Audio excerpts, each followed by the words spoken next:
Quoi de mieux qu'une escapade en nature pour rapprocher les gens? C'est du moins ce que croit le Conseil jeunesse provincial qui organise depuis 3 ans un camp de survie pour jeunes francophones. Louis-Philippe Leblanc est allé voir sur place comment ça se déroule. Tout près de Saint-Georges, sur les rives de la rivière Mascouat, ces jeunes profitent du grand air. Mais on est bien loin d'un 5 étoiles. On connaît pas l'horaire.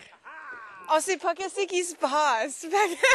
C'est comme, ils nous disent un peu plus en avance. Comme on savait pas que ça, ici, ça allait être notre lunch.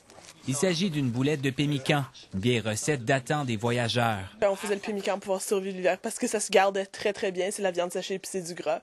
Donc, et c'est beaucoup d'énergie. Puis il n'y a pas beaucoup de services disponibles sur place. Il n'y a pas d'électricité, qui veut dire qu'on a enlevé les téléphones, on a enlevé tous les appareils électroniques. Tout cela sans compter que le transport laisse à désirer. Quand ils nous a laissés sur le bord du chemin avec le travois, à faire le travois et toutes sortes des affaires, là, j'avais un peu la chienne, j'avais un peu peur de ce qui s'en venait. On a débarqué tout l'équipement, les coolers, le manger, toute la patente. Puis il fallait créer un travois, créer une façon de se mettre en équipe pour transporter l'équipement pour 2 kilomètres.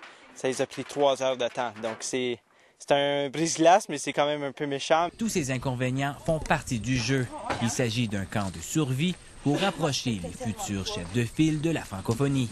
Parallèle entre un camp de survie puis un camp de survie de la langue. Histoire de rapprocher encore davantage ces jeunes, ils dorment tous ici dans ce tipi qu'ils ont eux-mêmes construit.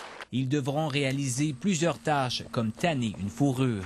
Ça va montrer aux jeunes que hey, tu sais quoi, la viande, ça vient pas juste enveloppée dans du plastique ou assez fouet, là, comme ça vient d'à quelle part. 1, 2, 3. Une expérience unique qui déjà marque les participants.